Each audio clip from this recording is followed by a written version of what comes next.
Hi YouTube, this is Lucy from KBeautyHobbit.com.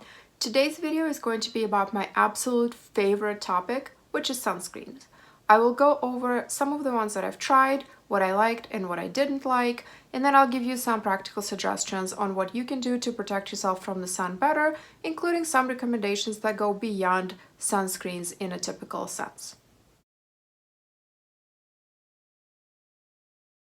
I see sunscreen as the most important skincare step. If suddenly I could only keep one type of skincare product in my arsenal, I would definitely go for sunscreen. Not only does it protect from skin cancer, but it can also prevent hyperpigmentation, premature skin aging, enlarged pores, sagging, fine lines and wrinkles, all kinds of problems. So I take my skincare very seriously, and the sun protection step is probably the most serious in my opinion. There are two main types of sun protection filters that are present in sunscreens. Some of them use physical protection and some use chemical, and there's also a third type which combines both of them. Chemical filters are quite varied. They usually have quite long names, and new ones are being invented and tested all the time. Not all of the newer ones are available in the United States. For the physical sunscreens, you usually will see zinc oxide and titanium dioxide as the sun protection elements. Sometimes it's just one of those, but I usually try to choose sunscreens that combine both of those. The two chemical filter sunscreens that come to mind that I've tried are the Biore UV Aqua Rich Watery Gel and then the Purito Centella Green Level Safe Sun SPF. The Biore was one of my very first Asian sunscreens that I've ever tried. It's a Japanese brand, and it had a bigger bottle than what you would normally see in a sunscreen, so I was able to use it on the body as well. It did have a little bit of a shimmer to it, but not bad. Like nothing like Edward from Twilight sparkling in the sun. It was not that shimmery. So I could still use it on my face just fine, and it looked natural, gave me a bit of a glow. I could definitely see that little shimmer or glow when used on my arms and shoulders. And it was a really nice sunscreen, good light texture, very watery, would work for combination, oily skin, maybe for dry skin as well. I didn't find it drying, but it definitely isn't moisturizing either. However, I personally prefer physical filters. I am not a dermatologist and I'm not a chemist, but I personally see physical filtered sunscreens as being a safer choice. There is some conflicting evidence on the chemical filters being potentially harmful, hormone disruptors, and so on. So I try to avoid those if I can. However, if the choice was to use a chemical filter sunscreen or not to use any sunscreen at all, I would still go for the chemical filtered one because that's still better than no protection whatsoever. The Purito Centella Green Level Safe Sun is an absolutely wonderful sunscreen. I've been out of mine for a while, but it's great texture, no white cast, non-drying, non-irritating, made with Centella asiatica, which is good for acne and kind of irritation-prone skin. It's one of those star ingredients in Korean beauty that is present often in products aimed toward people with acne-prone skin. And the original formula had some essential oils in it, and Purito listened to the feedback from consumers and actually released an unscented version, which I've heard is also great, but I have not tried that one. I tried the scented version, didn't have any negative reaction to it whatsoever. It's a great sunscreen. Now let's move into the category of sunscreens that I have much more experience in, and those are the sunscreens that use physical filters only. The one that is probably an absolute star when it comes to both finish, protection, and price point is this Etude House Sunprise Mild Airy Finish. I have the Olaf edition, which is getting really washed out here on my screen. My apologies. The original bottle is green, and I will probably try and find a picture. I've had that original one as well. I'll put it somewhere in here. But this is SPF 50 plus and then PA plus plus plus. The PA rating is not something you would see on like European or United States made sunscreens, and at first I was kind of confused about what that is. The PA rating refers to persistent pigmentation darkening test, which is how much UVA a person can be exposed to without tanning or without having skin darkening. In very simple terms, the higher the PA, the more protection this product offers. In this one, and I don't know if you can see it, I'll find a different bottle, I have others here, but this one is PA+++. The highest PA you can have is 4 pluses. So this is 1 plus below the highest PA, and it's an SPF 50+. Has a wonderful texture. It'd be great for oily or combination skin. It is matte finish. It's non-drying. However, it does contain one of the bad, and I put quotation marks because really alcohols aren't necessarily bad, but this has one of the bad drying alcohols in it.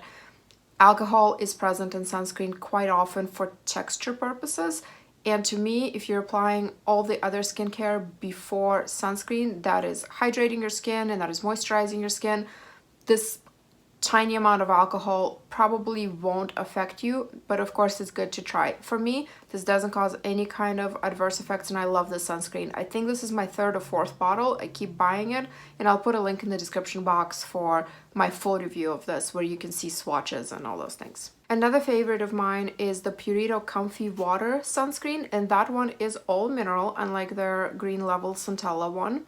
It is not unscented, however, I think they might have an unscented version now, I'm not sure. Purito has been expanding their product lineup pretty rapidly, and I can't always keep up. Either way, even with it being scented, I didn't have any bad reactions to it. It is a very moisturizing sunscreen, very easily replaces the cream step for me, or lotion step, but without being heavy. So really enjoyed using it, pretty much used it exclusively once I got it, all the way until it was gone, and I would easily repurchase it again, although the original one that I had was sent to me as a gift. The next star all mineral sunscreen that I had is the Etude Madecassoside Sun Cream. Had a bit of a lower SPF than what I normally would go for, but it was okay for most of the year, maybe just not the really hot months. And I'm typically not outdoors very much anyway. Right now I'm pretty much almost never outdoors because of the quarantine, but in a daily normal pre-pandemic life, I would mostly just go from my car to my work building and then back in the car, and then sometimes when it's nice out I would take my baby out for walks. This year so far, that hasn't happened very much. We had very interesting weather. Yesterday was really warm and I worked a lot in my garden. And then today it is freezing rain with a chance of snow. So the weather changes here give me whiplash. They're very, very, very sudden. Etude Madecassoside Sun Cream had a lovely texture, very unique and very pleasant smell. It's kind of a smaller tube for my liking, and I mostly just used it as a lotion. So as a moisturizer pretty much, and then if I really needed good sun protection, if I was planning on being outside for quite a bit, I would actually use a separate sun protection step on top of it just to really, really protect myself. But for daily use, especially in the fall and winter, I think it'd be a lovely product with a really good texture. The next one is not so much of a win for me. It is the Etude House Jung Mild Defense Sun Cream. I first tried it when it was warm outside, and that for me was a complete fail. It is way too heavy for my combination skin. I think if you have very dry skin, it would probably be a good option for you. It has a nice texture. It has all the ingredients that would be suitable for sensitive skin. The whole Jung line is made for people with acne-prone and problematic skin, so it shouldn't irritate. That's another note to make about chemical filters versus physical ones. Chemical filters are more likely to cause irritation versus the physical ones, and the physical ones are more likely to leave a white cast. However, that is mostly true, I find, for the Western and the United States sunscreens. The Korean ones, even the completely mineral ones, typically don't have much of a white cast in my experience. Of course, I'm very fair, so perhaps your experience will be different if your skin tone is different from mine. Now, in the fall and winter, when it is drier and my skin needs a little more moisturization and more hydration, that Etude House Jung product was just fine. So I was able to use it up all the way, didn't have to toss it, didn't have to try and give it to anybody. So it wasn't a complete waste of money, but I wouldn't repurchase it again. It just wasn't my favorite as far as texture. For another bit of a fail, I had a Simplistic Skincare Must Sun Cream, and I really wanted to love that product. It is environmentally friendly. The whole brand is a very interesting, very simplistic in their packaging and in their approach. and it had iron oxides in it, which can offer an extra layer of protection from visible light. So to the naked eye, the sunscreen looked a bit tinted, but it didn't really add much of a tint to my face. I wouldn't consider it makeup. It looked okay on me, and it looked fine on my husband. So it really didn't look like makeup, but when you squeeze it out of the tube, it wasn't white like most sunscreens. It had kind of a tint to it. And at first, I really liked the texture, and my review, and I'm not going to change my review was positive for it. However, the more I used it, I realized that it was hard to spread, and I think actually my written review on my blog does mention that. It's been a while since I had this sunscreen, and I'm not going to repurchase it, but it was really difficult to spread. I am used to being able to put some lines straight out of the tube on my face, on the forehead, under the eyes, on the nose, on the chin, and then I just spread it all with my hands. Well, with this one, you really couldn't do it. You had to put dots in and then spread it, because if you did a line and then tried to spread it, it just wouldn't. It kind of caked in spots. So it was just extra work to use it, I would say, and I didn't naturally reach for it when I had other options around, because all the other sunscreens I have were easier to use. And this one was a little bit trickier. It's still a fine product. Again, if I had no choice, if it was that or nothing, I would still use it, but I'm not going to buy that again, and I can't say that I recommend it. One of my absolute favorite sunscreens, probably even better than the Etude House one, but more expensive, is the Make Prem UV Defense Me. It is such a wonderful product. It's a cream, but it's not heavy, it is not drying, it doesn't have any drying alcohols in the ingredients list as far as I remember. It's just lovely finish, matte, just like I like, but not too matte. It looks very natural, and even without makeup on top of it, I wasn't greasy or shiny. It was my favorite, and I probably should repurchase it. Right now I'm on a little bit of a buying freeze. I haven't bought anything new in 2020. This is April now, and I still haven't bought anything. Of course, with the quarantine, the shipping is dicey anyway, but I also just have so many things that I'm working through that I'm telling myself I will only buy something if I'm completely out or if I'm close to out. And currently I have more than one sunscreen, so I can't justify going out and buying this Make Prem one. But I think that might be my next purchase. The next time that I need sunscreen, if I don't get something in PR or if I don't have any other options, I am going to go ahead and get that Make Prem, because I just really loved it. I kept reaching for it. As long as that was an option, that is what I used before anything else. I'm trying to alternate the winners with the failures. So this is the next failure, and it's a big failure. It is the Aromatica Calendula Non-Nano UV Protection SPF 30 PA+++ unscented vegan sunscreen. And because this one is not white, hopefully you can see better than on the Etude House. Right here, the PA, oh, maybe not. My camera is going to freak out. I really wanted to love this, and I've talked about this in my fails video, which if you're into fails, check out my fails videos because those might be entertaining for you. I really wanted to love this because it's vegan, because it's not nano, because it's mineral and all these things, and because all the other things by this brand that I've tried I really loved, and this one is awful. It is just greasy, it's heavy, I hate it. It's not like the Etude House Jung where I could get away with using it in the fall and winter. This I started trying in the winter and it still was too heavy, too greasy and sticky. I am not one to throw things away, so I will still use it up on my legs and on my arms. I have a big gardening project that I'm working on. I'm cleaning out my raised beds because I didn't have a garden last year at all because my baby was born in late March, and so I had more than enough to worry about, you know, without the gardening part. So I completely let it go, and now one of my beds looks more like a lawn, and I have to dig up all this grass and do all this manual labor outside. So I'm going to use this up because whatever, I'll be sticky and gross and white cast while I work in the garden, who cares? But I would never recommend this to anybody. Maybe if you have super dry skin, maybe this is exactly what the doctor ordered, but for me, big fail. And the third sunscreen that I'm currently using, so I have the Etude House that I showed you, the Olaf edition. I have that big fail Aromatica one that I'm going to suffer through until it's gone. And then the third one is kind of a middle of the road. It's a Thank You Farmer Safe Sun Fluid. It is SPF 50 and PA 4+. There, Maybe this is the way to show it next to my face. It seems to not white out then. So this is a good product. I really like it. It has a bit of a white cast if I apply too much of it, but not bad. And once it kind of dries down, once it sets in, that white cast pretty much goes away, especially if I put some powder on top or something like that. It might be a big white cast on somebody who is dark skinned though, so I'm not sure how that would work on somebody who has a deeper skin tone. It might be a very much white cast product. This is an all mineral sunscreen, just like what I prefer. Pretty big bottle. Let's see if it says how big it is. It doesn't, but that's fine. Or at least if it says so, it says it in Korean, which, oh, never mind. Here in the front, 100 milliliters, 3.5 fluid ounces. So it's a pretty big bottle and it should last me a good while, which is why I'm not buying that Make Prime right now. So nothing bad to say. I actually showed this on in my extended morning routine video, so you can check it out. You can see what exactly this looks like once applied to the face.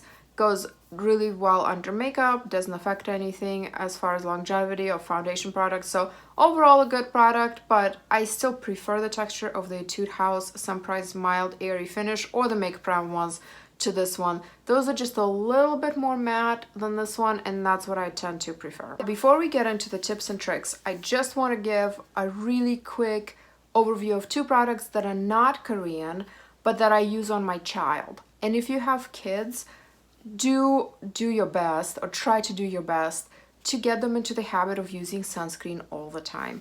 It is very, very important. Don't think that just because they're young, they don't have to worry about aging. I mean, maybe they don't have to worry about wrinkles right now, of course, but sun protection is still important. Skin cancer is still a thing. And all of that incremental damage that we take on throughout our life, that's what eventually leads to problems later. So do your best to get them to wear sunscreen. The first one is this, it's Australian Gold Mineral Lotion, non-greasy, UVA, UVB protection, SPF 50 broad spectrum. Because it is made in, let's see, it's made in the United States, but it's Australian Gold. Anyway, because it's non-Korean, it doesn't have that PA rating. So this just has the SPF and it says it's reef safe. This is an awesome product. I got it on sale, I think at Target, but you can probably find it other places. It uses titanium dioxide and zinc oxide. It does have a bit of a white cast, but nothing bad, and especially on a kid, who cares? They're not going to wear makeup over that, whatever. I use this on my body, although I try to mostly save it for my child. But it's nice, it's non-sticky, non-greasy, and I use it on her face. My daughter's 6, so I use this on her face. Sometimes I'll let her use my sunscreens because it makes her feel special, like she's getting away with something by using my sunscreens. And at first, when she was 4 and 3, when she absolutely didn't want to put any sunscreen on, that's the tactic I used.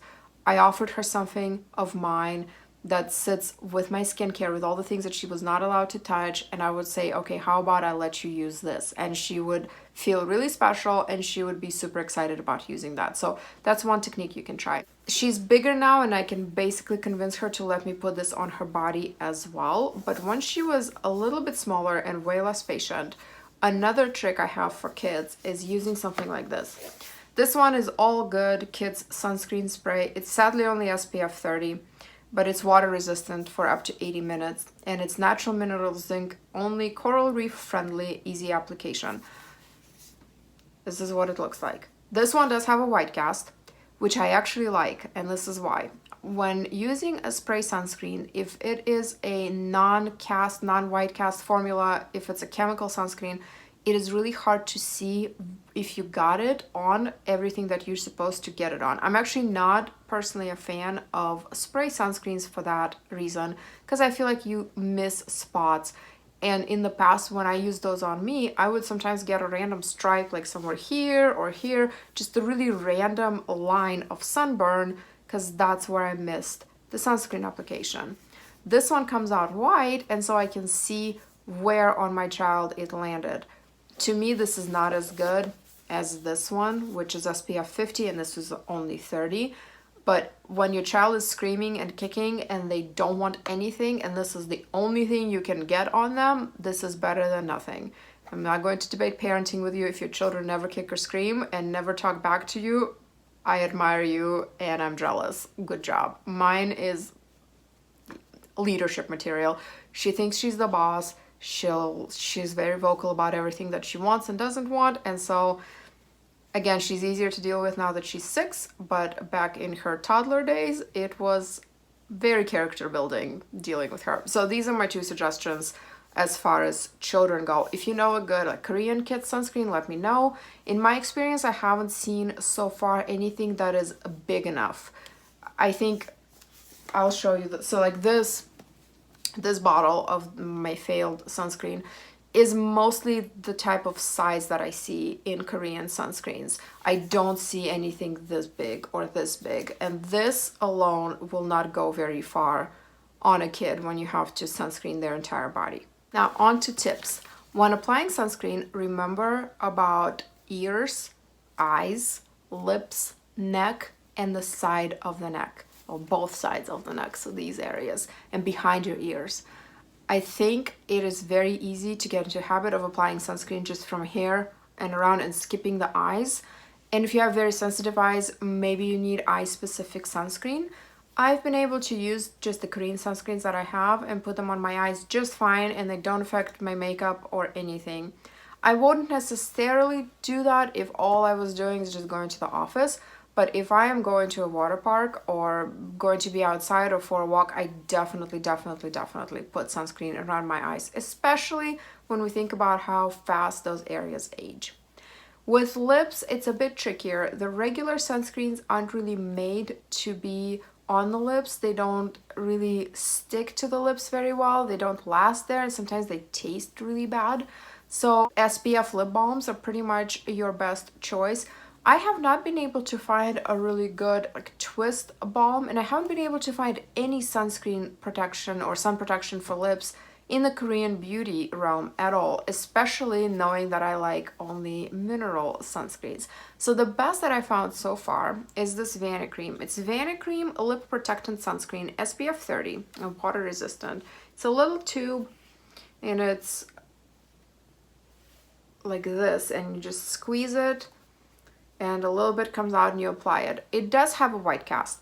It makes the lips look almost frosted, which I don't mind. I think it looks kind of cool, but it's definitely not invisible and it's not clear. I have not really tried putting lipstick on top of it. There was one time that I tried and the lipstick was reddish in color, and mixed with the sunscreen it turned pink, and it still looked okay, but technically that really affects the protection that this offers. You're really not supposed to mix sunscreens with things, but that's my next tip. So for lips, just make sure that you're using something, whatever kind of SPF lip balm that you like, anything, but just do use that. Sunburn on the lips is very, very painful. I've had that happen. It is not fun. The blistering is not fun, but also you can get skin cancer on your lips, and you can get skin cancer on the tops of the ears. And I think the treatment and the surgeries for skin cancer on the lips would be quite difficult and potentially very, very disfiguring. So don't forget your lips. My next tip is to wear hats and other special protection equipment. And I say equipment, but it's really not equipment, it's garments. So I have this hat, and I bought it last year on Amazon. I'll put a link in the description. It is, I think, SPF 50. Let's see. It doesn't say on here. I don't remember anymore, but it was a pretty high sun protection factor, and it has this little slit for a ponytail, which your hair can get sun damaged, and that's what the sun bleaching on the hair, that's what it is. It's damaged. So I don't necessarily poke my ponytail through here, but it is an option. If you have thick, luscious hair, unlike me, and your hair just cannot fit into a hat, then there's this. And then this little flap here goes all the way down and protects the back of your neck, which is what burns so easily if you are gardening or doing anything like that, or even walking or running. So this hat is one of the few hats that I could find that came with different sizes, and my huge head needs a big size, so I ordered this one. There might be, if you have a more standard head, you might have more options, but I am limited in my hat selections because nothing fits me right. In addition to hats, of course, wear sunglasses and get the best quality sunglasses that you can afford. And then also I like SPF, or I think the term actually for clothing is UPF, right? Correct me if I'm wrong, leave me a comment. But I like sun protection clothing. For this year, I don't even know if this will happen or not, but we have a splash pad in our neighborhood and the kids of course really like it. And with my 6-year-old, I could get away with watching her from a distance in the shade, watching her splash around. But with my son, who's 1, I definitely will have to be more hands-on to make sure that he's safe, he doesn't fall, he doesn't get scared. So I'll have to be in the splash pad with him. So I bought an UPF or SPF 50 dress that has 3/4 sleeves, and I would buy long sleeves actually, but this is what they had. There was not a longer sleeve option, but it's a dress that has a very high neckline with a little slit here, and then it goes below my knees. So that is a lot better protection that I could achieve with just sunscreen alone. If you do not have special sun protection clothing, remember to still wear SPF under your clothes if you're going to be out and about for a long time. The sun does penetrate through cotton. You can get sunburned through a shirt, and that happened to me in Mexico years ago, back when I could still travel. Back when I didn't have children. Oh, the times. So I was in Tulum walking around the ruins on a tour, and I had a thin long sleeve cotton shirt on, and I thought that would protect me. I had lots of sunscreen on my face and my neck and my hands, and I had a hat on, but I burnt my back through that shirt. So just be careful. And if you don't have the special sun protection clothing, then just make sure you're either really limiting your time outdoors or that you're wearing sunscreen under your clothes, as weird as that sounds. The next tip has to do with makeup. The next 2 tips have to do with makeup. So if you have a BB cream, CC cream, foundation, or even a powder that has SPF in it, do not think that that's enough protection. It's not. You have to apply quite a bit of sunscreen. I think it's a teaspoon is the official recommendation for your face for it to be effective, and almost nobody uses that much decorative makeup on their skin, and if you did, it would probably look very, very cakey. So make sure that you are using a good SPF before your makeup and letting that SPF really sink into your skin, really set in before you apply makeup. And the next tip is do not mix your SPF with makeup. Apply them as 2 separate steps. Mixing SPF products with anything else really affects their function. It can cause like uneven distribution of the sun protection particles, and it doesn't work as well as that product would by itself. So the proper way to use sunscreens is to do your skincare steps, and if you're using the K-Beauty steps, then that would be cleanse, tone, use essences and or serums and ampules, then a moisturizer, then a sunscreen. And for me, sometimes I just use my sunscreen as the moisturizer step. So I would do my essences and serums and then directly sunscreen, and then let that set in for a bit, get dressed, do whatever you're doing that morning, and then do your decorative makeup. And if your BB cream or CC cream or foundation have an SPF in them already, well then that's an extra little layer of protection on top of your sunscreen. But by itself, it's not going to be enough, and please do not mix those 2 together. I've mentioned that I'm not a doctor, I'm not a scientist. If you're really interested in the science behind sunscreens and how they work and what to do, and more tips and way more science than I'm capable of producing for this channel, check out Lab Muffin Beauty Science. She has awesome sunscreen videos, and they're so well researched, and she's just a lovely person to watch. I am a very small fry. She has no idea who I am, but I watch her channel all the time, and it's just awesome to see an actual scientist delve into skincare and not just have a bunch of bloggers regurgitate things that they've read in other blogs that are often not true. So I'd encourage you to find good quality YouTubers to follow, ones who do their research and who have the education and experience. Another good one is Dr. Dre. She does lots and lots and lots of things on sunscreen. So I hope this video was helpful to you. I hope you found something in here that you can apply in your own life, and hopefully you learned something new. If you have any tips or tricks or content ideas, let me know in the comments below. I really love hearing from you. I read every single comment, I reply to every single comment, and they just make my day. I love comments. It means people are watching, it means people are listening and finding these things interesting. So drop me a comment below, and maybe a thumbs up, and subscribe if you haven't, and turn on the notification bell. You can find me on other channels. My blog is KBeautyHobbit.com, my Instagram at KBeautyHobbit, and then I have a Facebook group, Korean Beauty Fanatics, where we share reviews and advice and tips. You can ask questions, you can share your own reviews, you can help out somebody else who has questions, because I'm just one person. I have not tried every single thing that there is to try, and so it's nice when people ask questions about products to have somebody else in the group who has experience and can offer their words of wisdom. I will see you next Saturday. I try to put videos up at 10 in the morning Central Standard Time. That doesn't always happen. It didn't happen this weekend. I put one up, but it was much later.